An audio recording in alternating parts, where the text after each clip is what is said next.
Tenga todo buen día. Vamos a estar platicando sobre el tema de este día, que es reestructuración psiquiátrica contemporánea. Básicamente lo que buscamos es tener un complemento de este inicio de la asignatura en el que hemos estado discutiendo sobre la historia de la psiquiatría en el mundo y en El Salvador. Y ahora, ¿cuál es el nuevo modelo de la psiquiatría? Ha tenido diferente evolución. Muchos historiadores hablan de la psiquiatría como una especialidad bastante joven. Algunos la catalogan que podría hablarse de sus inicios actuales a partir de 1945, pero cuáles han sido los pasos que llevaron hasta la situación actual y cuál es, digamos, la visión a futuro de este proyecto de atención psiquiátrica. Muy bien, a manera de introducción, como les mencionamos, creemos que puede hablarse de psiquiatría actual o contemporánea a partir de la Segunda Guerra Mundial, es decir, a partir de 1945, ya que coincidiendo con esta fecha se produce una serie de cambios decisivos que afectan sustancialmente a las directrices que tomará la futura psiquiatría. Antes de la Segunda Guerra Mundial se podría decir que la psiquiatría incluso llegó a ser un instrumento, un arma política, ya que muchos países quienes no coincidían con los ideales políticos o con la visión de algunos líderes o dictadores, pues se les catalogaba como personas con enfermedades mentales y eran recluidos en asilos o manicomios, y por lo tanto obviamente de esto formó parte con complicidad muchísimos profesionales de la salud mental. Por lo tanto, desde ahí ya venía con un estigma bastante negativo la psiquiatría, y es a partir de la Segunda Guerra Mundial en donde se hace un repaso exhaustivo de cuál había sido el comportamiento de muchas áreas de la humanidad. Pues también le tocó a la psiquiatría pues empezar a reconstruirse y tener una nueva visión de futuro y de cómo va a ser el tratamiento de los pacientes con trastornos mentales. Cuando nos referimos a asistencia psiquiátrica, que es, digamos, como lo que empezó a cambiar en esa situación, puede ser definida como el conjunto de comportamientos y de instituciones con los que una sociedad intenta resolver el problema, que para ella representa la existencia de personas con trastornos psíquicos. En el concepto previo o antiguo, pues se consideraba a los trastornos mentales únicamente como una situación asistencial, médico, paciente, y se acabó. Con el tiempo se ha demostrado que en realidad lo que funciona es el involucramiento de diferentes actores sociales, la comunidad, instituciones políticas, económicas, laborales, entre otras, porque la salud mental juega muchísimos factores. De hecho, pues en toda la génesis de todos los trastornos mentales ustedes se van a dar cuenta en todos los textos que se hablan de causas multifactoriales, y que por lo tanto pues no va a ser únicamente un tratamiento farmacológico o solamente una intervención a nivel de la familia o en su lugar de trabajo, lo que va a provocar al final un estado de salud mental global, digamos, mejorado o de funcionamiento adecuado en el paciente. Por lo tanto, cuando ahora se habla de asistencia psiquiátrica, vayan cambiando ya el pensamiento, porque no solo se trata de la institución de salud mental o el Ministerio de Salud o quienes dirigen el comportamiento de los profesionales de salud, sino que cuando hablamos de asistencia psiquiátrica son todas las instituciones, y eso involucra a muchísimas instituciones del Estado y a la población y sociedad en general. ¿Cuál era la situación previa? Porque ya que estamos hablando de esta reestructuración contemporánea, pues tenemos que conocer cuál fue la base o de dónde venimos. En el modelo anterior era el modelo asilar o modelo manicomial, también lo pueden encontrar. En Inglaterra y Gales se podrían encontrar a más de 150,000 pacientes encerrados en hospitales psiquiátricos cualquier día de la década de 1950. En los Estados Unidos esa cantidad era 4 veces mayor. A lo largo de Europa, el confinamiento masivo de los pacientes psiquiátricos había sido la norma a partir de la mitad del siglo XIX, y este patrón se replicó en todos los lugares donde hubo influencia occidental. Es decir, prácticamente el tratamiento era el confinamiento. de la persona con trastorno mental.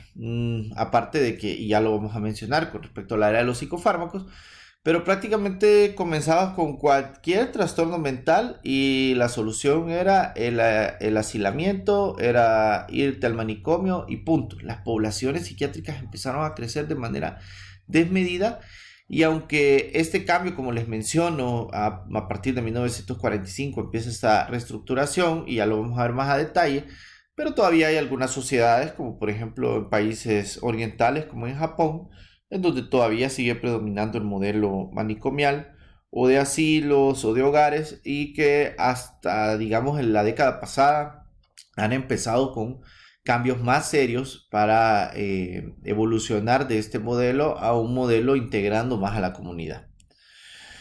¿Cómo comienza el cambio? Mire, posterior a la Segunda Guerra Mundial, 1945, parecía que todo seguiría igual. Parecía que este iba a ser el comportamiento de todas las personas y prácticamente si nacías o presentabas o expresabas un trastorno mental, pues ya estabas condenado y tenías la mala suerte de irte para un manicomio el resto de tu vida.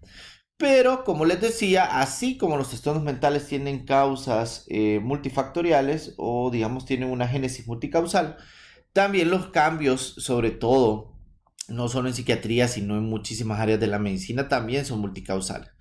Y esto es lo que quiero que les quede muy claro, no solo es el papel de una persona o una institución o digamos a la OPS se le ocurrió cambiar eso, no, hubieron muchísimos elementos que jugaron a favor para que empezara a darse este cambio. Y no fue tampoco en un periodo de tiempo breve, sino que fue precisamente como su término lo menciona, fue una evolución, una reforma que también hubieron muchas pruebas y errores.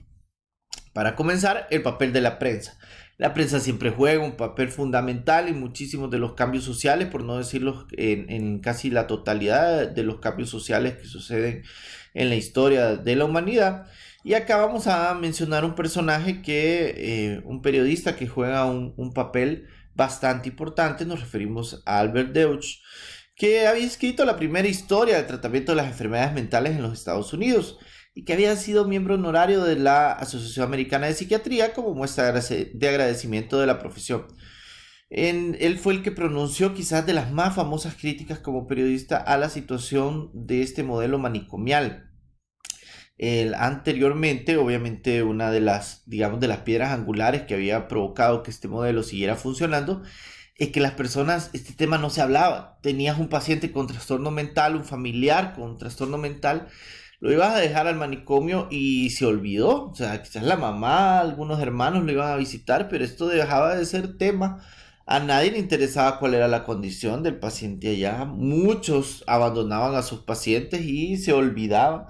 De hecho, ustedes van a encontrar en muchos textos que, por ejemplo, en Japón, una de las cuestiones culturales que ha provocado que este modelo se siga replicando es que culturalmente en Japón es una vergüenza tener un familiar con un trastorno mental.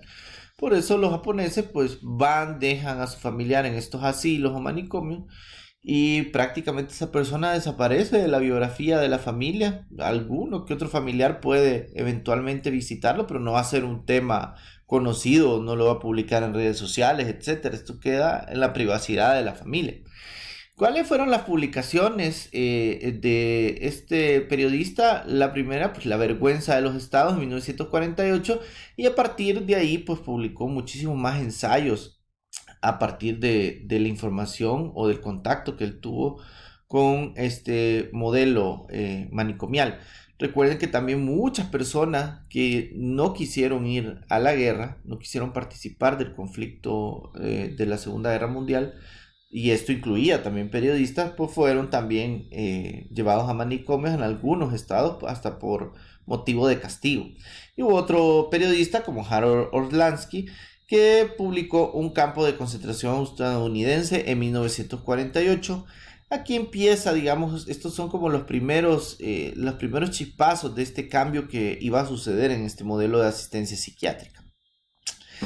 Estos autores pues comparaban de modo explícito el estado de los pabellones traseros de los asilos estadounidenses como Dachau, Belsen y Buchenwald, que son campos de concentración, estuvieron ubicados en Polonia, en Alemania, pabellón de hombres en el Byberry State Hospital de Filadelfia, y lo describían de una manera tan cruda. Esta publicación todavía, ustedes pueden comprar este libro, por ejemplo en Amazon lo pueden encontrar.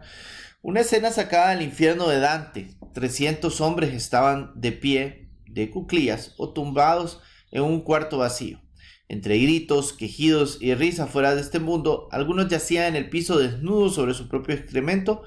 Los muros cubiertos de suciedad se estaban pudriendo. La publicación vino digamos, a abrirle los ojos a muchas personas en la sociedad que habían decidido, pues, ignorar cuál era la condición de las personas que tenían un trastorno mental y que de repente, pues, desaparecían de la familia, de la sociedad. Muchos no se habían dado cuenta qué era lo que sucedía, y obviamente por un desinterés de la situación real, y ese tipo de publicaciones vino a cambiar esta situación. ¿Cuál era el objetivo de estos periodistas? Aunque se mostraban estos ensayos con una realidad devastadora de lo que se vivía en los hospitales psiquiátricos, en realidad estos periodistas no buscaban abolir las instituciones. Ellos lo que buscaban era despertar a una ciudadanía somnolienta, a revelar los horrores que se cometían y hacer que los votantes exigieran que los hospitales psiquiátricos recibieran suficiente dinero para proporcionar el cuidado adecuado a los enfermos mentales. Es decir, en realidad ellos estaban de acuerdo con este modelo, no tenían una visión de integración a la comunidad de los pacientes psiquiátricos, sino que ellos lo que buscaban era que se les brindaran mayores recursos y pues que las condiciones de los pacientes fueran mucho mejor, pero no se le consideraba al ser humano como un ser parte integral de la sociedad, sino que prácticamente siempre se le consideraba que debía ser excluido de la sociedad. La meta era avergonzar a los estados para que proporcionaran los fondos adecuados. Eso bastaría para acabar con los campos de concentración disfrazados de hospitales y para hacer que la cura, y no el encarcelamiento, fuera la meta. Luego, aquí tenemos pues la era de los psicofármacos, que también jugó un papel fundamental.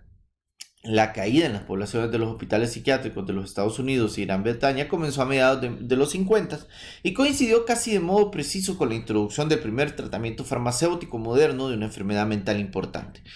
Pues el FDA aprobó para su venta en los Estados Unidos la clorpromazina en 1954 y posteriormente pues fue aprobado también para su venta y distribución en Europa. 13 meses después de su aprobación se administraba a 2 millones de personas tan solo en este país. Es decir, este también fue un hito dentro de esta revolución o dentro de esta reforma en la asistencia psiquiátrica, ya que no se contaba con un tratamiento eficaz para el control de los síntomas de muchos de los trastornos mentales. Se había experimentado, y ya lo han revisado ustedes en otras clases, pues ya se había experimentado digamos, tratamientos empíricos con dudosa efectividad. En realidad no había evidencia científica que respaldara su uso, pero estábamos en una situación a oscuras con respecto al tratamiento y con respecto al origen y funcionamiento de estos trastornos mentales. La clorpromazina vino a cambiar eso, y a partir de ahí, pues este fármaco empezó a hacer posible que se pudiera tratar de manera ambulatoria a los pacientes. Es decir, también fue otro elemento importante para esta reforma. Luego, pues los cambios sociales. No hay que ignorar también que en cuestiones políticas, como les decía, quizás la chispa comienza con este cambio en la prensa, con una nueva visión o el llamar la atención sobre esto, pero hubieron políticas sociales en el plano federal en los Estados Unidos. Esto formó parte también de los seguros médicos, ampliación de las políticas sociales dentro de los estados, en los que estos ya preveían o ya incluían a estos pacientes con trastornos mentales como beneficiarios de estas políticas sociales. Las críticas sociales que presentaban el paso del asilo a la comunidad como un avance revolucionario, una reforma benéfica, es decir, que el paciente saliera de las instituciones psiquiátricas y formara nuevamente parte de la comunidad. Y esto también tenía que ver ¿cómo se llama? Con el hacer un paciente nuevamente una persona activamente económica. ¿Por qué? Porque los estados también buscaban nuevos recursos económicos, y tener a un paciente asilado en el manicomio, pudiendo darle un tratamiento adecuado y que esa persona regresara a trabajar, pagara impuestos y obviamente le devolviera al estado, era mucho más beneficioso. Igual los seguros médicos, como les decía, pues formaron un papel bastante importante dentro de estos cambios. La crítica de sociólogos como Erving Goffman en 1961, en donde también publica otro ensayo, Internados, ensayo sobre la situación social de los pacientes psiquiátricos y otros reclusos. Lo que sucede es que también una de los claroscuros que tiene el papel de los periodistas en estos cambios o en estas reformas sociales es que muchos critican el papel del periodista, ya que muchos no lo consideran experto de muchas de las áreas en las que generalmente emiten opinión. Pero ya cuando sociólogos, cuando personas ya conocedoras de la sociedad también se involucran, pues la opinión de estos tiene muchísimo más peso.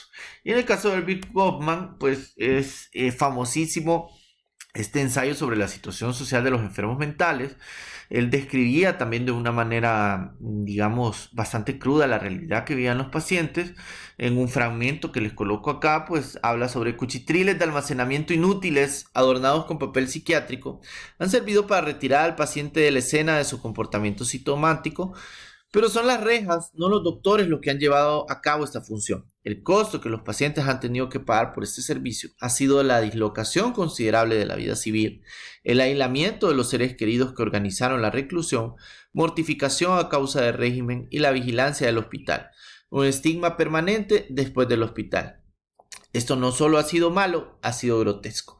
Lo que se refería obviamente también al modelo asilar es que después incluso que el paciente si lograba salir del internamiento, generalmente era un paciente en que nunca se le daba el alta, a pesar de que quizás el paciente había tenido un episodio, digamos, breve, reactivo, un episodio, un trastorno mental transitorio, como podría ser un trastorno adaptativo o una psicosis breve o transitoria, pero el paciente ya quedaba como fichado y de ahí, a partir de ahí también es que surge este estigma.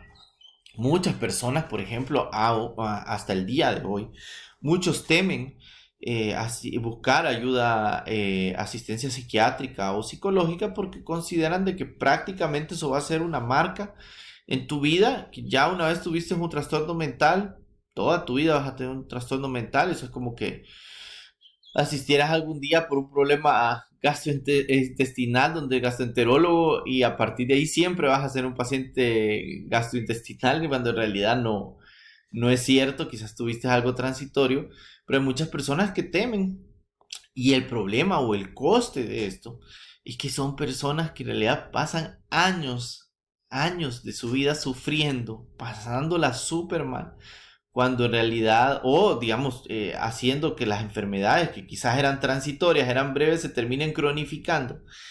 Y prefieren pagar ese costo de una vida disfuncional, con sufrimientos, con problemas interpersonales, que buscar ayuda psiquiátrica que te hubiera resuelto el cuadro de una manera rápida, ha sido breve y quizás nunca más hubieras vuelto a ir donde el psiquiatra, pero prefieren pagar ese costo y desde ahí, desde estos antecedentes es que viene este estigma. Siempre se habla del estigma en salud mental y siempre toda la gente dice como, bueno, sí, que es difícil, que no es fácil ir donde el psiquiatra, ir donde el psicólogo, que nos cuesta, incluso a los profesionales de salud. No solo a los pacientes, porque muchas veces nos referimos a las personas y sobre todo nosotros como profesionales de salud, nos referimos a los estigmas como de lejitos, vean, de lejos. Entonces, está bien lejos, no nos toca a nosotros, ¿no? En realidad los profesionales de salud muchas veces son los que tienen más connotaciones negativas con respecto a la atención en salud mental. Y pues cuando hablamos de este estigma, esto tiene que ver mucho con estos antecedentes que estamos discutiendo y sobre la situación previa a las reformas que suceden en la asistencia psiquiátrica. Desde ahí vienen estos estigmas. Si quisieran pues ver más de cómo era o lo quisieran ver de primer plano, cómo era la atención de los pacientes psiquiátricos en aquel entonces, pues les recomendaría que ya sea o ven la película o si son más del grupo de los lectores, pues pueden buscar a Alguien voló sobre el nido del cuco de Ken Casey.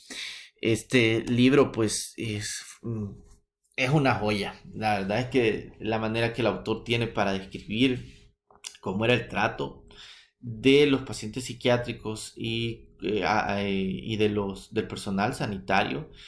Es crudo, la película es, híjole, es brutal. no sé, y obviamente pues a partir de ahí fue que se hizo famoso Jack Nicholson y la película fue también revolucionaria porque ya pues ya estar en estas esferas pues ya hizo conocer incluso más la realidad de estos pacientes.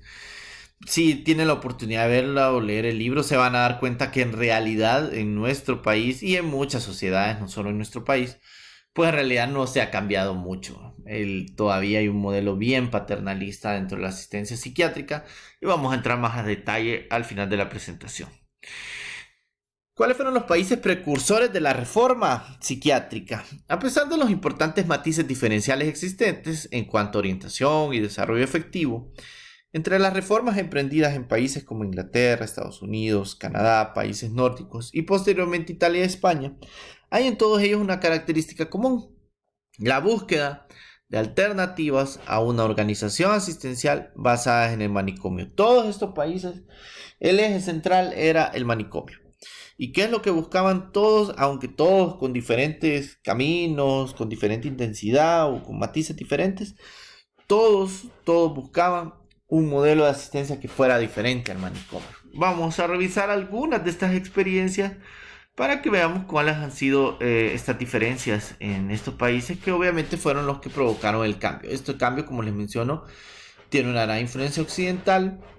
Obviamente sabemos que estos cambios generalmente comienzan en el primer mundo y luego llegan a los países del tercer mundo como el de nosotros. La experiencia norteamericana. Los neurolépticos fueron introducidos en los años 50 con resultados prometedores, como lo veníamos discutiendo, mientras en los Estados Unidos vivían el movimiento por los derechos civiles. Ya, pues, estos derechos civiles ya no solo hablaban de libertades sociales, sino también incluían a los pacientes, al derecho a la salud, etc. John F. Kennedy se dirigió al Congreso de los Estados Unidos en 1963 haciendo hincapié en la prevención y la promoción de la salud mental, expresando su deseo de reintegrar a los enfermos mentales a la comunidad. Ojo, muchas veces se intenta hacer un cambio radical, pero no siempre es la solución. En Estados Unidos, esto formó parte también de la experiencia norteamericana, ya que incluso la Asociación Americana de Psiquiatría ha llegado a calificar de tragedia social a las consecuencias de la política de desinstitucionalización psiquiátrica llevada a cabo en los Estados Unidos. ¿Qué es lo que pasó? Pues miren, pues de repente pues ya no fue como un cambio ordenado esto de desinstitucionalizar al paciente, sino que fue como obligado, como poner una fecha límite y decir, ok, vaya, este día ya no tienen que haber pacientes en los hospitales. Y pues esto agarró digamos, a los estados que no estaban preparados, empezaron a sacar a los pacientes y lo único que fueron fue dar un montón de altas, los pacientes que ellos consideraban como, ok, se puede ir porque tenemos un límite o una meta de sacar pacientes durante este periodo de tiempo. Y los pacientes lo único que fueron a parar a la comunidad. Muchos pacientes llegaron a las calles de los grandes núcleos urbanos, otros engrosaron los asilos y residencias que no estaban preparados para acoger pacientes psicogeriátricos, no teniendo otro resultado que en realidad lo único que fue transinstitucionalizarlos. Pasarlos de un estado malísimo dentro del manicomio ahora a un estado malísimo pero en las calles, y cualquiera que tenga la oportunidad de ir a Estados Unidos, precisamente en las urbes céntricas, van a encontrar pacientes psiquiátricos por doquier. Andan gritando, viven en el metro, viven en las calles. Y esto obviamente habla también de un fracaso de esta transición porque no era el modelo que se buscaba dentro de la sociedad. La experiencia de Reino Unido. En Reino Unido, con su Servicio Nacional de Salud, fue uno de los lugares donde la política de desinstitucionalización tuvo su origen en los años 60. Es reseñable el hecho que el 95% de los pacientes que presentan síntomas psiquiátricos o psicosomáticos son tratados por médicos generales. En Reino Unido, pues la base de su sistema de salud son lo que aquí se conocería como médicos de familia. Ellos se encargan de ver casi el 90-95% de los cuadros psiquiátricos y solo si un paciente llega a presentar una complicación de su cuadro o que ya el médico general o familiar no puede manejarlo, pues entonces se deriva hacia el especialista en psiquiatría. El mayor problema con el que se enfrenta el sistema de salud británico es con la dificultad de transferir los recursos de los hospitales a la comunidad en un sistema con presupuestos fijos anuales y en época de crisis económica. Pues el sistema también de salud de Reino Unido ha funcionado mucho con incentivos económicos, tanto para el personal sanitario como para la comunidad. Porque, por ejemplo, si el médico lograba que los pacientes pues dejaran de fumar, empezaran a hacer ejercicio, bajaran de peso, etcétera, todo eso se le veía retribuido o se le ve retribuido a los médicos allá. Y la comunidad también, si la comunidad empieza a mejorar y por ende llega a ser una menor carga económica en el tema de salud para el Estado, pues también se ve retribuida la comunidad con instalaciones adecuadas, bibliotecas, parques, etcétera. Y entonces ese traslado de los fondos de las instituciones sanitarias a la comunidad es lo que se ha presentado con alguna dificultad. La experiencia italiana. Esta nos vamos a detener mucho más en cualquier literatura que ustedes busquen sobre la reforma psiquiátrica, reforma de asistencia psiquiátrica, cambio, revolución, etcétera, etcétera, van a encontrar la experiencia italiana. ¿Por qué fue tan importante? Miren, dio lugar a una reforma conocida a nivel internacional, porque es la única en las sociedades industriales que llegó a suprimir el internamiento en los hospitales psiquiátricos. Es decir, aunque han habido muchos avances en el mundo occidental y en muchas sociedades de primer mundo, pues en realidad siempre existen hospitales psiquiátricos, están ahí, pero ya obviamente ya no se permite el ingreso, solo para trastornos mentales crónicos graves, etcétera, etcétera, o tienen que cumplirse ciertas condiciones. Pero la reforma italiana provocó el cierre total de las instituciones psiquiátricas. No existen hospitales psiquiátricos. ¿Quién fue el precursor y el padre de esta reforma? Franco Basaglia, famosísimo, también lo van a encontrar en muchos libros de texto, obviamente también dentro del internet. Siendo el director del Hospital Psiquiátrico de Trieste, cerró dicho hospital. ¿Y qué fue lo que sucedió en Italia? Pues ellos se pusieron unos objetivos muy específicos. Dentro del cambio que él buscaba era la humanización del ambiente hospitalario, abandono de toda medida de restricción física, eliminación de los tratamientos electroconvulsivos y desarrollo del sistema de puertas abiertas.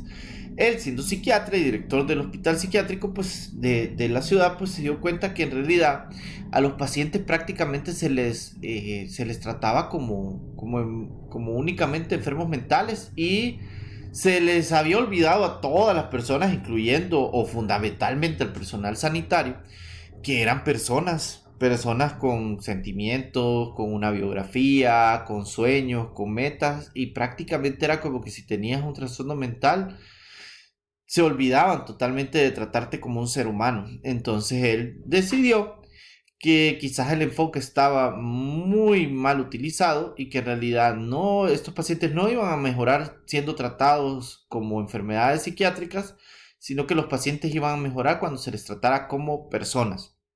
Entonces se fijaron estos objetivos. ¿Cuáles eran los principios generales de esta reforma? La superación del hospital psiquiátrico y de las actitudes carcelarias que caracterizan su medio cultural, el reconocimiento de los derechos de los internos a ser tratados como usuarios, pacientes y de ser reintegrados en su comunidad sin ser abandonados. Es decir, tampoco la familia se podía desentender, porque yo quiero que ustedes comprendan hasta qué punto había llegado o se había absorbido tanto este modelo manicomial, que incluso dentro de la familia era completamente normal. Imagínate ahorita que tu mamá, tu hermano, tu hermana, tu papá, tu abuelo tuviera un trastorno mental y vos vieras tan normal ir a dejar a tu mamá al manicomio y ya no volverla a ver, ya no, olvidarte de ella como que murió tu mamá. La sociedad lo había absorbido tanto que en realidad venir en ese momento hablar de este tipo de reformas era como una locura, era una cuestión como que ahorita te dijeran que van a mandar un médico a cada casa para controlar la salud de la población.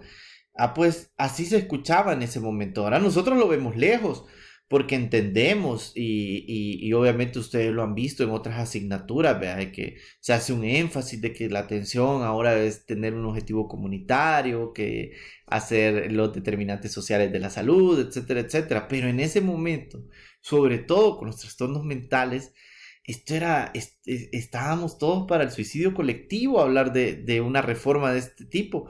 Pero al doctor Basaglia pues se le ocurrió y a partir de la famosa ley 180, en donde los principios que marcaban era que a partir de mayo de 1978 estaba prohibido admitir pacientes en los hospitales psiquiátricos. O sea, estos, a diferencia de Estados Unidos, no se propusieron sacarlos a todos y creo que hasta el 2013 fue que se cerró la última institución psiquiátrica. O sea, no fue como que pusieron metas como en Estados Unidos de saquémoslos a las calles, sino que empezaron pues prohibiendo el ingreso. Y el paciente debe ser atendido por equipos ubicados en la comunidad, pero se dio los recursos para que la comunidad atendiera, porque es bien bonito hablar de atención comunitaria, pero para hablar de atención comunitaria tenés que tener recursos para atención comunitaria.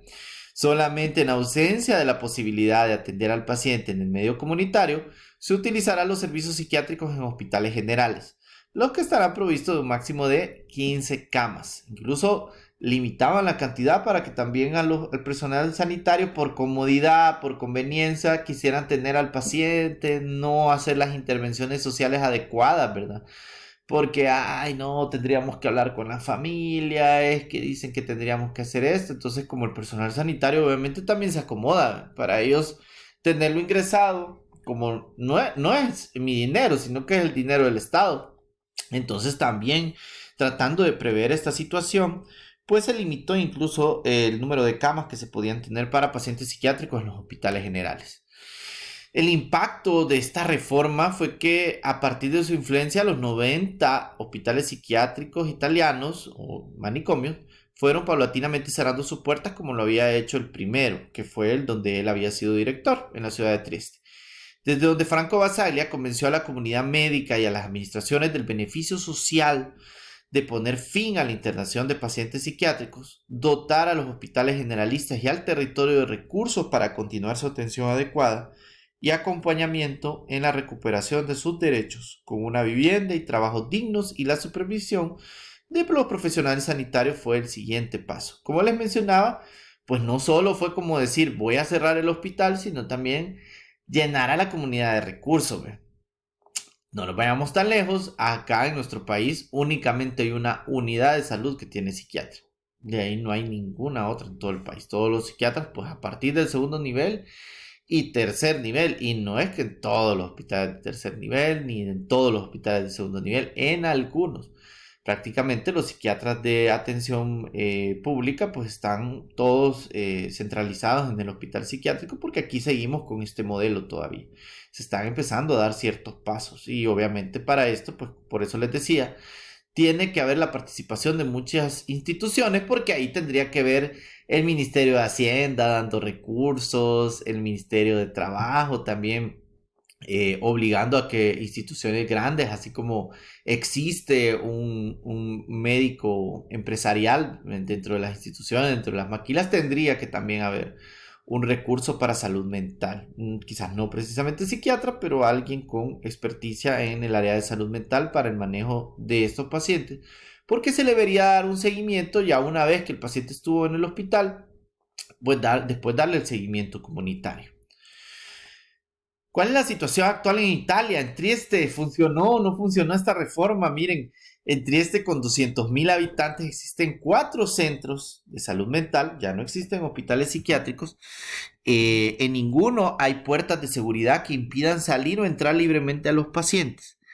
Tienen asistencia de enfermería a las 24 horas, dormitorios, comedor y salas donde los usuarios siguen terapias con psicólogos y formaciones con las que trabajar su retorno social y laboral. Es decir, también tienen un trabajador social, un trabajador laboral, allá juegan ambos papeles.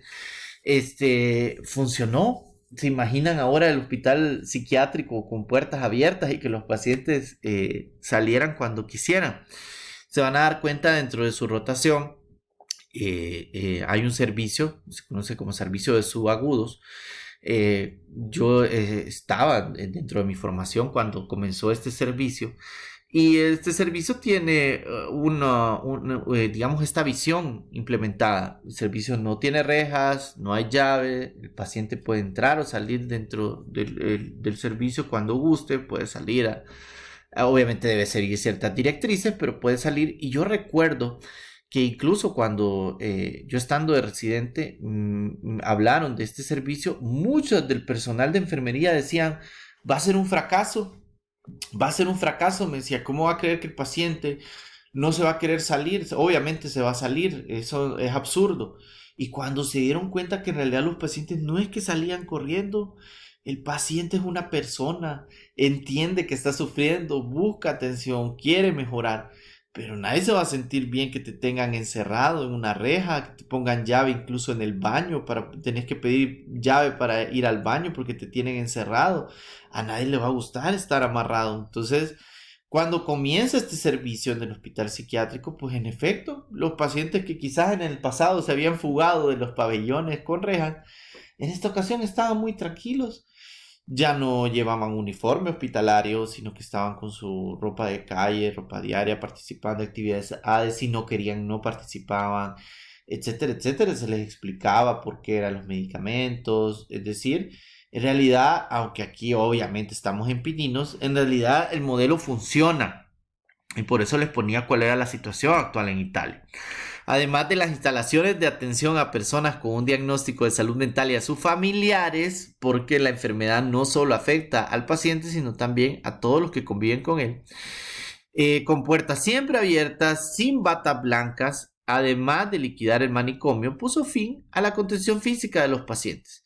Ellos lo mencionan, el último escalón es la fuerza. No aplicar la contención vehicula una tranquilidad importante para la persona. Es decir, si vos vas a ir al hospital y ya sabes que no te van a sujetar, pues vas a ir con mayor tranquilidad. Yo he visto muchísimos pacientes que juran o de verdad hacen todo lo posible por no regresar al hospital psiquiátrico porque dicen, doctor, no quiero que me vuelvan a amarrar.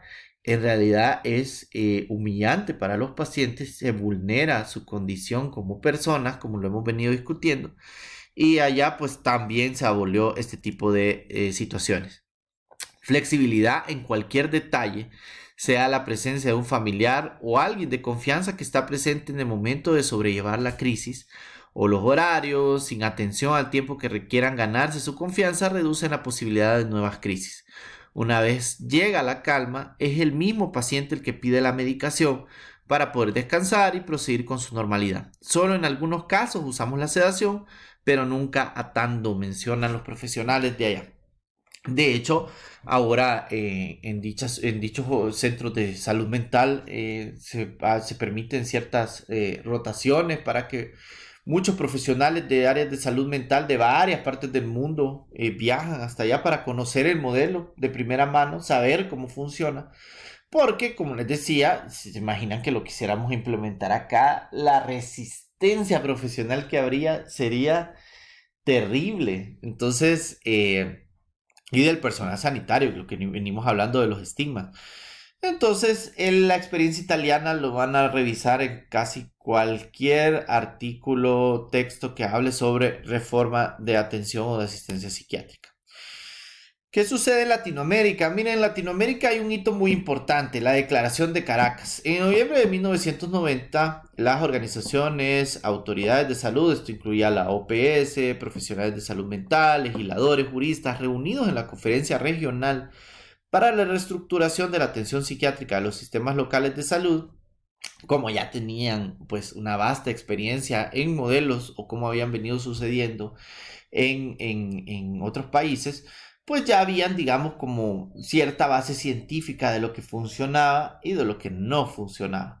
Como les mencionaba, pues el aspecto de la comunidad, los recursos. Entonces, en esta, digamos, en esta conferencia regional, pues se brindaron como se sembraron o se pusieron las primeras piedras para empezar este proceso de reforma, de abolir el hospital psiquiátrico y de brindar una atención a los pacientes con trastornos mentales basada en la comunidad y en el respeto del paciente como persona.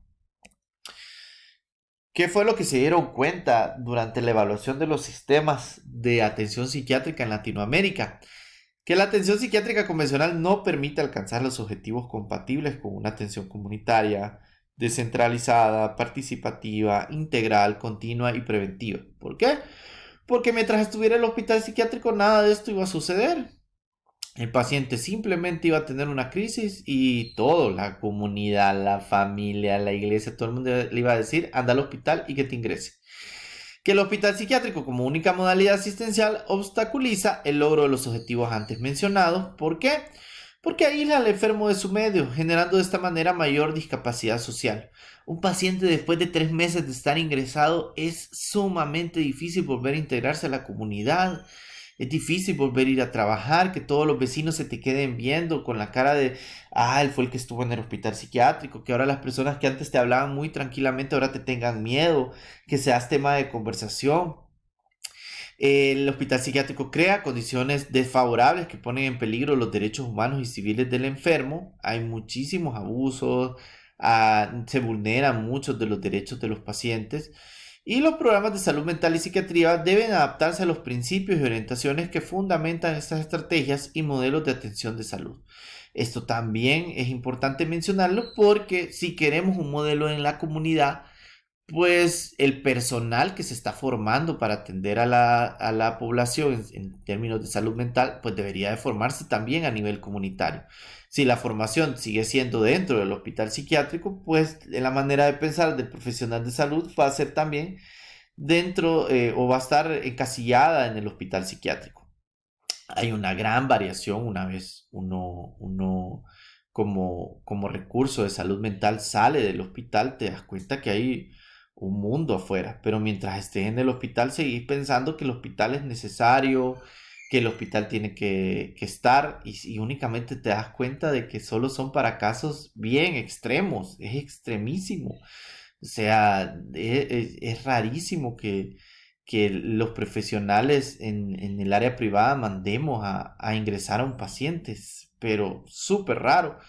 A diferencia del área pública, que los profesionales en el área pública, pues lo primero que piensan es, lo referimos al hospital psiquiátrico y lo ingresamos, porque obviamente su manera de pensar sigue siendo la misma, han seguido dentro del mismo modelo.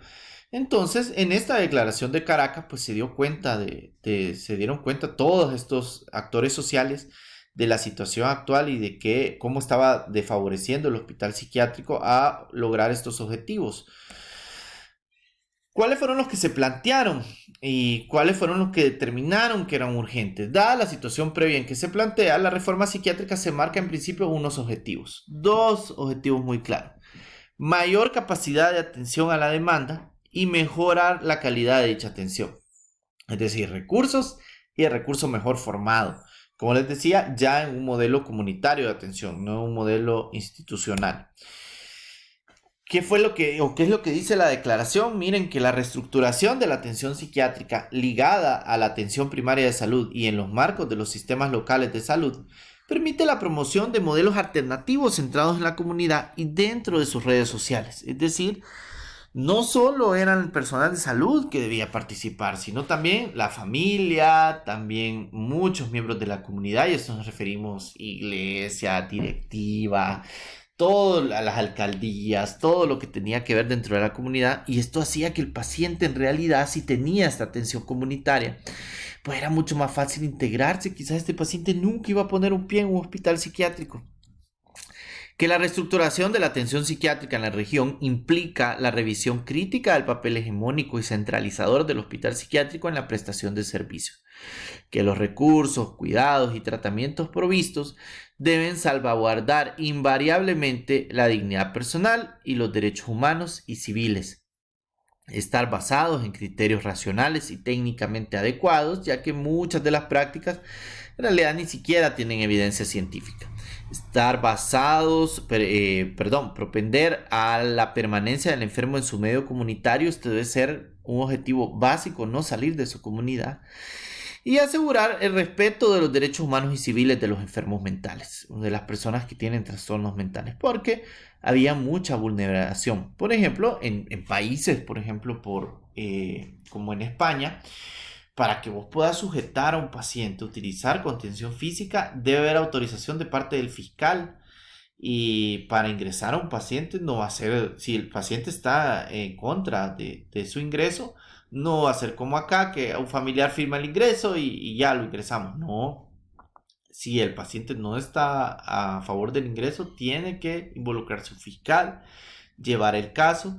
Y él es el que determina, ya digamos, bajo la tutela del Estado, que es necesario que estés ingresado, y también es el que va a valorar al final si es necesaria una contención física para el paciente. No va a ser decisión de los médicos ni el personal sanitario. Ellos hacen la propuesta, pero quien termina dando la autorización es el fiscal. Pero como les decía, pónganse a pensar la cantidad de recursos que necesitas, porque vas a necesitar juzgados específicos para pacientes con trastornos mentales, fiscales específicos, procuradores.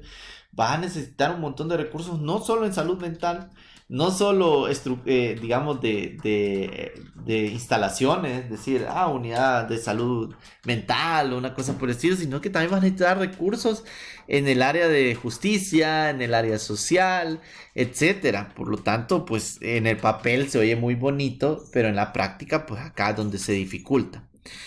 Que la capacitación de recursos humanos en salud mental y psiquiátrica debe hacerse apuntando a un modelo cuyo eje pasa por el servicio de salud comunitaria y propicia la internación psiquiátrica en hospitales generales, de acuerdo con los principios rectores que fundamentan esta reestructuración. Es decir, idealmente deberían de haber rotación o formación fundamentalmente comunitaria, luego rotaciones en hospitales de segundo nivel, hospitales generales y por último, rotaciones en unidades de salud mental dentro de los hospitales de tercer nivel. Eso sería lo ideal una vez aboliendo el hospital psiquiátrico.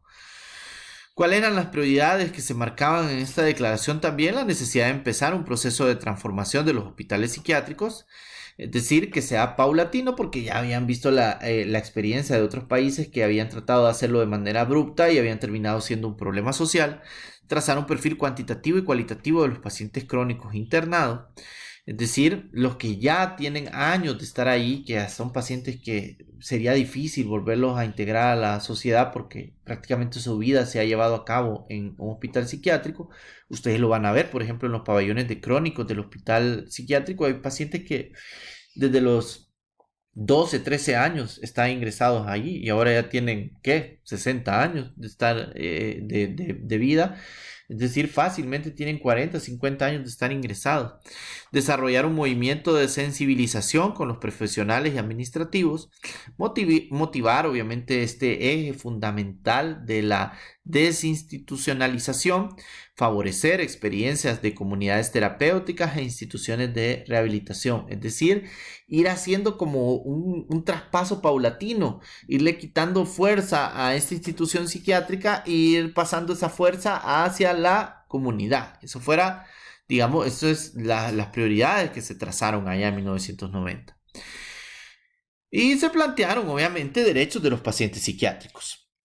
¿Cuáles eran los derechos que se plantearon? Y esto es importantísimo tenerlo en cuenta a la hora de atender a pacientes con trastornos mentales.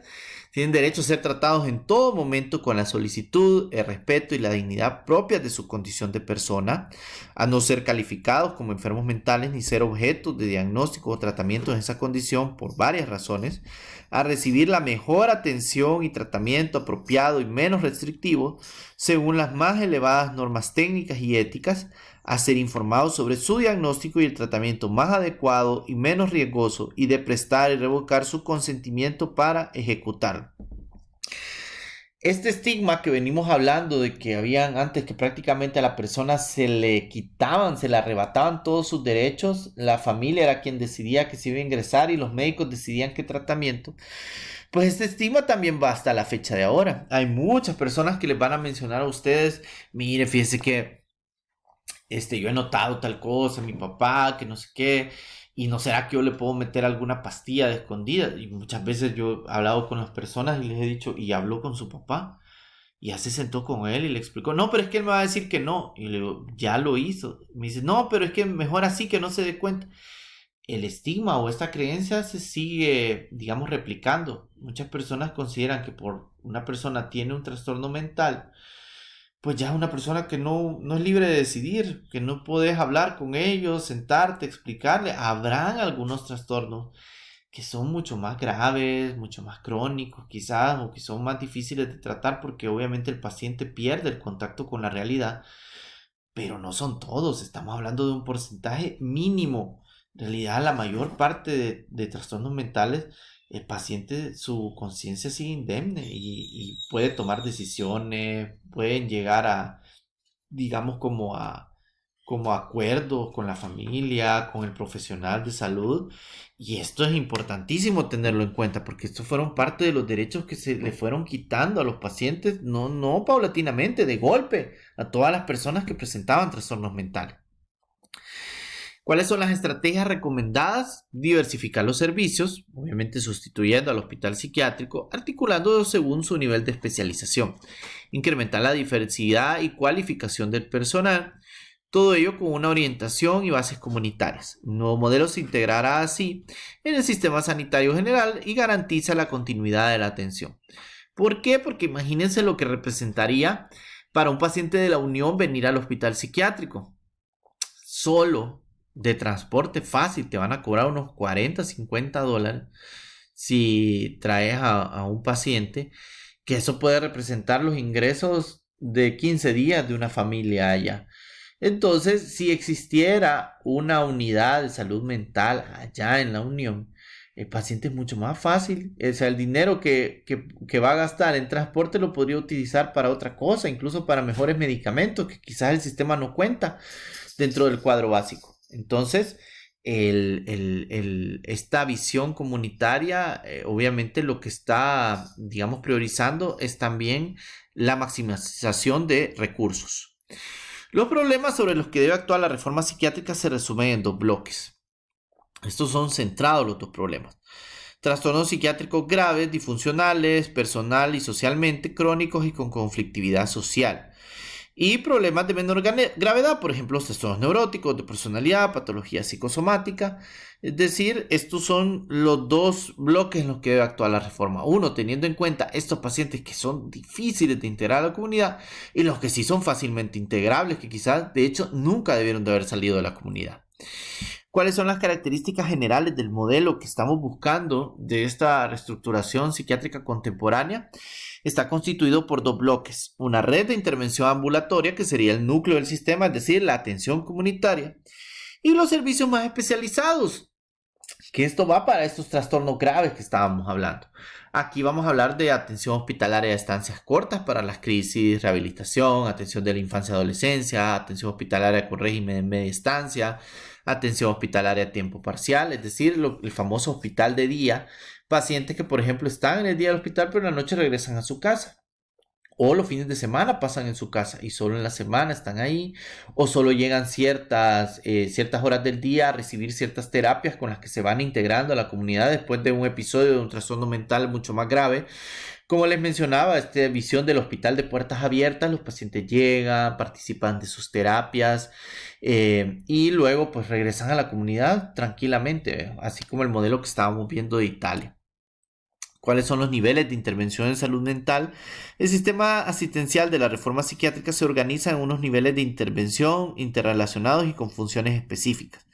Nivel de intervención no sanitario, formado por la comunidad y la red de servicios sociales. Y el nivel de intervención sanitaria básica, formada por los equipos básicos de atención primaria, que son la puerta de entrada para los problemas de salud mental. Sirve para identificar el caso psiquiátrico y debe prestar una atención básica biopsicosocial a la población. Es decir, acá serían como dos niveles. Por ejemplo, esto con los que estamos comenzando. Los primeros niveles serían el no sanitario, es decir, qué está haciendo la comunidad para mejorar la salud mental de la población. ¿Cuántas librerías o cuántas bibliotecas públicas hay en tu comunidad? ¿Cuántos parques? ¿Cuántos centros de entrenamiento polideportivos que te brinda el Estado tenés dentro de tu comunidad? Porque es bien fácil para el Estado criticar y atacar al paciente psiquiátrico, a los psicofármacos, al personal sanitario, etcétera, pero el Estado no brinda las herramientas. Es más fácil que encontres un McDonald's a que encontres una biblioteca pública, ¿verdad? De hecho, hasta botaron la que existía. Entonces,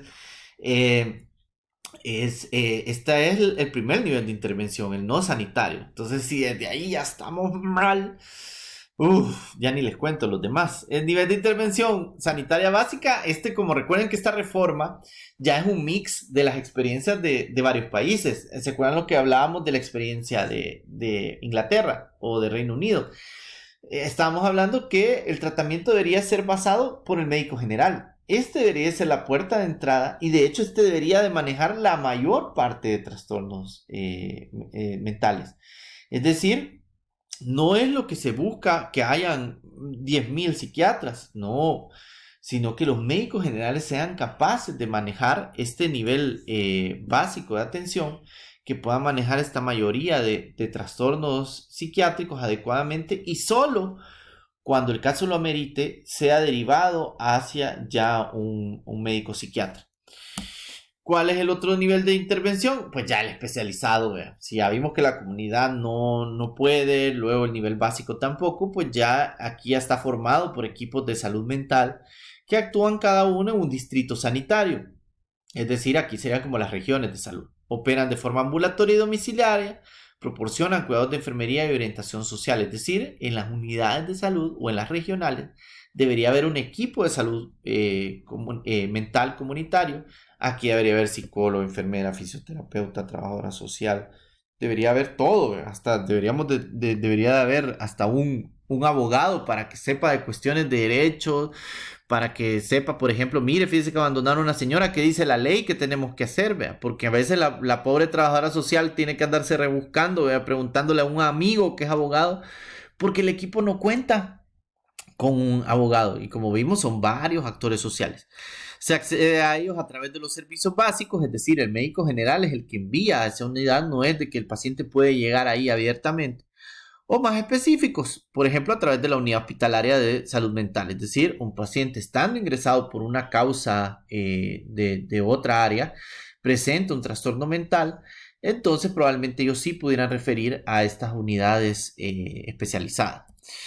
Su misión es asesorar a los equipos básicos y atender los casos que requieren atención especializada, así como coordinar las unidades más especializadas.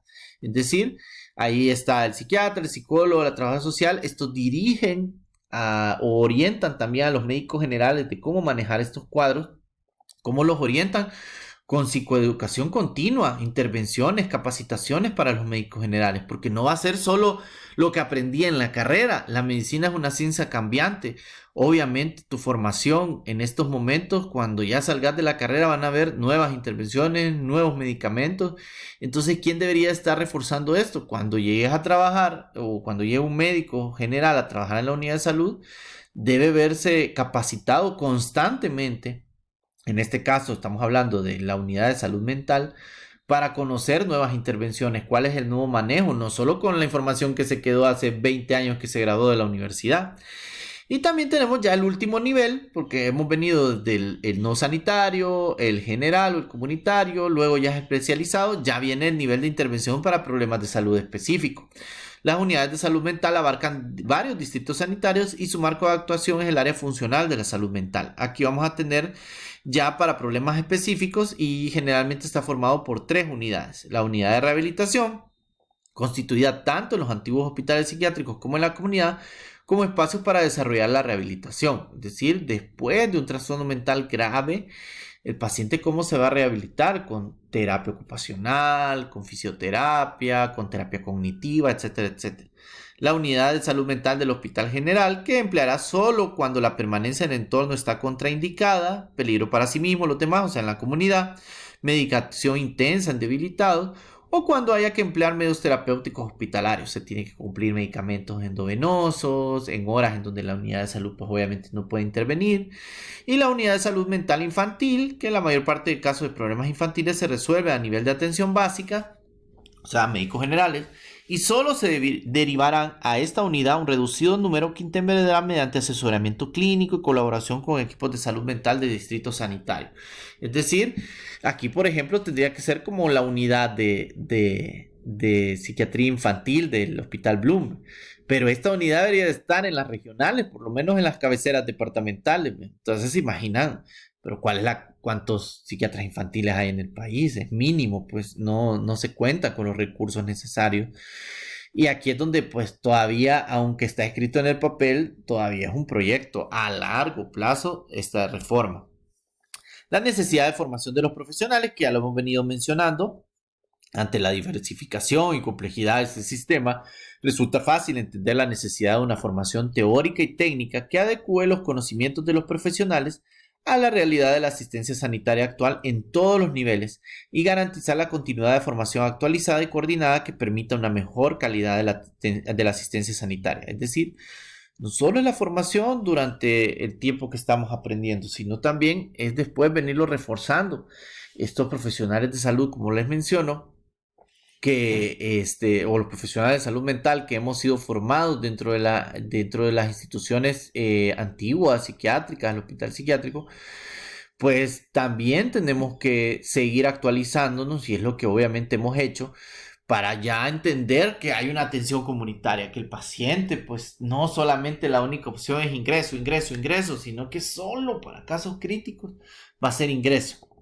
Entonces, eso también tiene que, así como debe cambiar el chip del profesional de salud mental, también tiene que cambiar el chip del médico general, de la enfermera, del fisioterapeuta, del terapeuta ocupacional, de todos ellos debe ir cambiando y obviamente si empieza a cambiar de ahí también dentro de la sociedad. Los sistemas de servicios sociales son agentes importantes dentro de esta reforma. La administración de justicia, programas de actuación en drogodependencia, la evaluación en las redes de los servicios de salud mental, todos estos cuando hemos estado hablando de los actores sociales que participan de esta reforma y de esta reestructuración psiquiátrica contemporánea. Ya se los expliqué desde el inicio, no solo nos estamos refiriendo al psiquiatra, al psicólogo, o al personal del hospital psiquiátrico, sino que nos estamos refiriendo a toda la sociedad. Y esto nos referimos a que deben de haber cambios estructurales, no solo a nivel del Ministerio de Salud, sino también de todo el Estado. Y en El Salvador, pues miren, para que se den cuenta más o menos desde hace cuánto esta reforma empieza a tocar puertas por acá. Nosotros contamos con ley de salud mental en El Salvador a partir del 2017. Es decir, no estamos hablando de que tenemos añales con una ley, ¿vea? Hablamos de la experiencia italiana, ¿vea? De cuando hablábamos allá de los años 70 y de la ley 180, que ya le tomaban consideración a los enfermos con trastornos mentales, a los pacientes. Acá empezó en 2017 y habla, obviamente, que la salud mental forma parte de la salud integral de todas las etapas del desarrollo del ser humano, debe ser atendida de manera integral y accesible, y siendo de responsabilidad del Estado mantener la salud mental de la población, pues es conveniente crear una ley de salud mental que regule todos los aspectos referentes a la materia, que favorezcan el acceso de los servicios de salud, al bienestar integral de la persona, la familia y la comunidad. ¿Qué es lo que sucedía antes? Pues solamente el funcionamiento o el manual que tenía el Ministerio de Salud para la atención de pacientes psiquiátricos en el hospital psiquiátrico era el único marco de referencia que tenía de atención. Es decir, no era extraño entonces tampoco que alguien del Ministerio de Hacienda dijera: ¿y yo qué tengo que ver con los trastornos mentales? O alguien de la policía o de la Corte Suprema de Justicia dijera: ¿y yo qué tengo que ver con eso? Porque no había un marco de referencia. Habla de que la salud mental implica la capacidad de participar y transformar su entorno, promoviendo el desarrollo físico, intelectual, afectivo y social, y de una serie de capacidades actuales o potenciales como la solidaridad, creatividad, responsabilidad, trabajar, disfrutar y tolerar.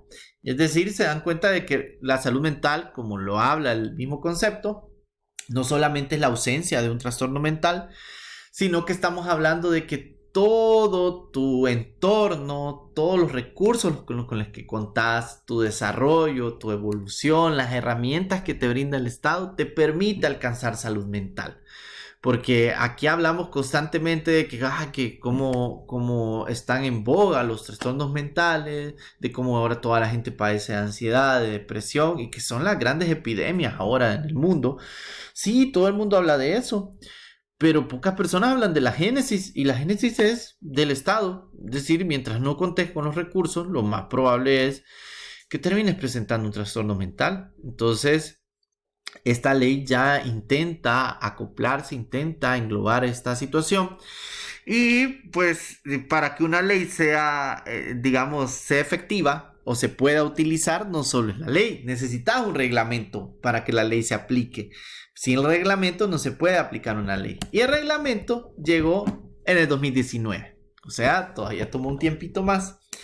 La ley pues tiene como objeto garantizar el derecho a la protección de la salud mental de las personas desde su prevención, promoción, atención, restablecimiento y rehabilitación en las diferentes etapas de su desarrollo, asegurando un enfoque de derechos humanos. Esto fue, digamos, como el marco que se hizo la ley, pues el reglamento llega hasta el 2019 y solo agarré únicamente 2 diapositivas para ponerlos un poco en marco de qué nos referimos con esto del reglamento. Mire, el reglamento, por ejemplo, para que veamos en dónde estamos parados.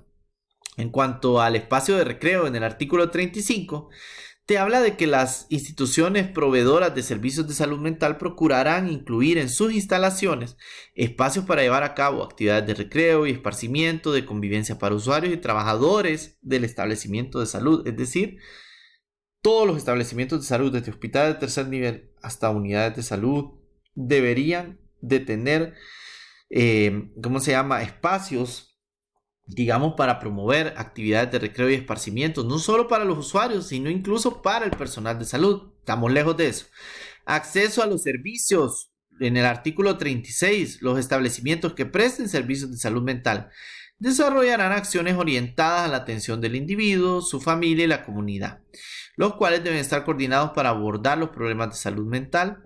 Tampoco se están haciendo intervenciones, pero en el reglamento ya aparece que la ley contempla este tipo de intervenciones, es decir, ya está en el papel, esto ya es un paso, porque antes, pues al no existir este marco de referencia, pues no estaba ni siquiera escrito, no había de qué manera vos podías exigir este tipo de cosas, ahora ya digamos que te respalda una ley. Y en cuanto a las acciones, en el artículo 37, los establecimientos que presten servicios de salud mental deben ejecutar acciones siguientes: priorización de servicios ambulatorios orientados a la promoción, prevención, atención, restablecimiento, rehabilitación y reinserción social en salud mental, garantizando la proximidad geográfica de los servicios a la población. Hay muchos departamentos que ni siquiera cuentan con una unidad de salud mental. Hospitalización de corto plazo en los hospitales generales. Solo algunos hospitales de cabecera cuentan con unidades de salud mental. Promover la participación del paciente y la familia comunidad en la promoción, prevención, atención y rehabilitación de la salud mental. Esto tendría que ver mucho el papel del Ministerio de Educación. No está sucediendo.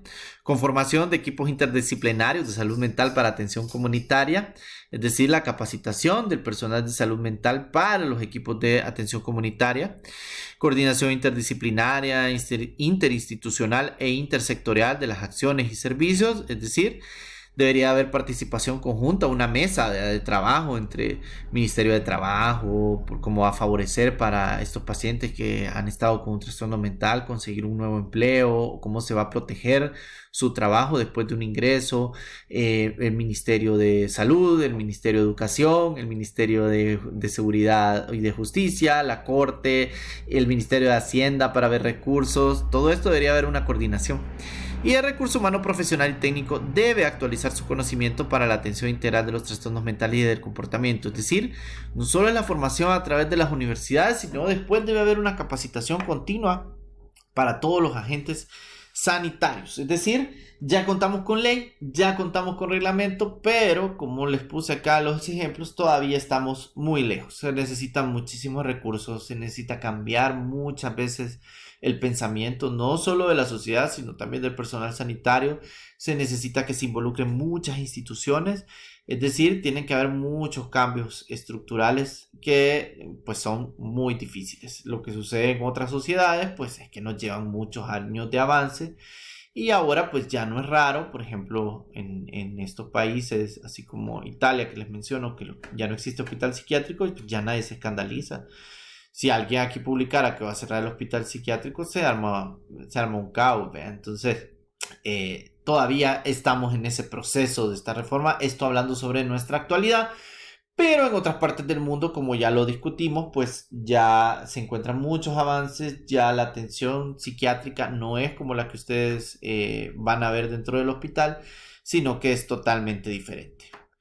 Muy bien, no me queda más que agradecerles. Me pongo siempre a sus órdenes para cualquier duda o comentario de la clase. Ahí les coloco mi correo y les deseo muchos éxitos y mucho bienestar para todos.